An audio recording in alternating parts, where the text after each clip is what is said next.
नमस्कार दोस्तों, आप सभी का इस वीडियो में स्वागत है। मेरा नाम है सक्षम शर्मा और आज इस वीडियो में हम चार्टर एक्ट ऑफ 1793 को डिस्कस करेंगे। तो बेसिकली ईस्ट इंडिया कंपनी का चार्टर 1793 में ख़त्म हो रहा था। इसको रिन्यू करने के लिए ही ये चार्टर एक्ट ऑफ 1793 लाया गया। इसके साथ ही कंपनी का रूल ब्रिटिश टेरिटरीज में जारी रखा गया।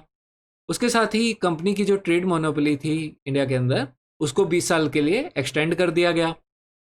इस एक्ट में ये भी बताया गया कि जो कंपनी के पॉलिटिकल फंक्शंस हैं वो ब्रिटिश गवर्नमेंट की बिहाफ पर हैं, यानी कि ब्रिटिश गवर्नमेंट यहाँ पर अल्टीमेट अथॉरिटी है। साथ ही कंपनी को डिविडेंड बढ़ाने की इजाज़त दे दी गई, यानी कि कंपनी जो अपने शेयर होल्डर्स के साथ रिवेन्यू शेयर करती है उसकी संख्या बढ़ाकर 10% कर दी गई। गवर्नर जनरल को भी एक्स्ट्रा पावर्स दे दी गई। अब वो काउंसिल का डिसीजन ओवरराइड कर सकता था स्पेशल कंडीशंस के अंदर। साथ ही गवर्नर जनरल की पावर्स को इस एक्ट में काफ़ी क्लियरली डिफाइन किया गया। यहाँ पर ये बताया गया कि जो बंगाल का गवर्नर जनरल है वो मद्रास और बॉम्बे के गवर्नर जनरल को का हेड है एक तरीके से, यानी कि जब भी गवर्नर जनरल मद्रास या बॉम्बे की प्रेसिडेंसी का दौरा करता है तो वो मद्रास और बॉम्बे के गवर्नर जनरल को सुपरसीड करता है अथॉरिटी के अंदर। साथ ही जब गवर्नर जनरल बंगाल से एब्सेंट है तो वो अपनी एब्सेंस में एक वाइस प्रेसिडेंट को भी चुन सकता है। ये वाइस प्रेसिडेंट वो चुनेगा काउंसिल से। अब यहाँ पर बोर्ड ऑफ कंट्रोल में भी कुछ चेंजेस किए गए। बोर्ड ऑफ कंट्रोल जो कि मेनली ब्रिटिश गवर्नमेंट के अंदर था, इसके अंदर ये चेंज लाया गया कि इस बोर्ड ऑफ कंट्रोल में अब से एक प्रेसिडेंट होगा और दो जूनियर मेंबर्स होंगे, जो कि या तो प्रिवी काउंसिल से होंगे या उससे बाहर से भी हो सकते हैं।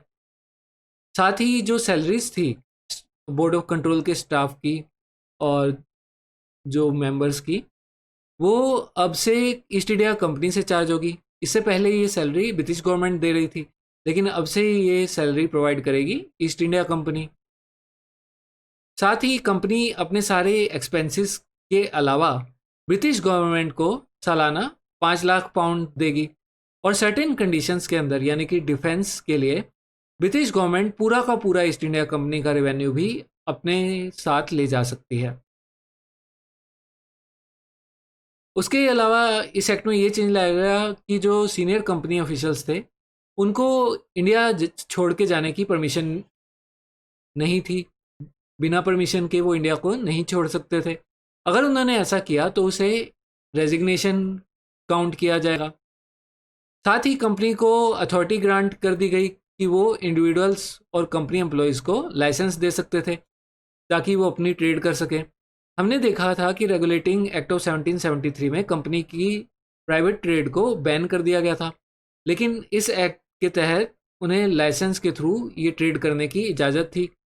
इसको प्रिविलेज या कंट्री ट्रेड के नाम से जाना गया और इससे चाइना के अंदर ओपियम ट्रेड काफ़ी बढ़ गई। उसके अलावा इस एक्ट ने रिवेन्यू एडमिनिस्ट्रेशन और जुडिशियरी फंक्शंस को सेपरेट कर दिया। इससे माल अदालतें हटा दी गई। ये माल अदालत एक तरीके के रिवेन्यू कोर्ट्स थे, तो इस एक्ट के बाद ये माल अदालत ख़त्म कर दी गई। तो ये था regulating act of 17 charter act of 1793। उम्मीद है आपको ये वीडियो पसंद आया होगा और पसंद आया तो लाइक और सब्सक्राइब करना मत भूलिएगा। धन्यवाद।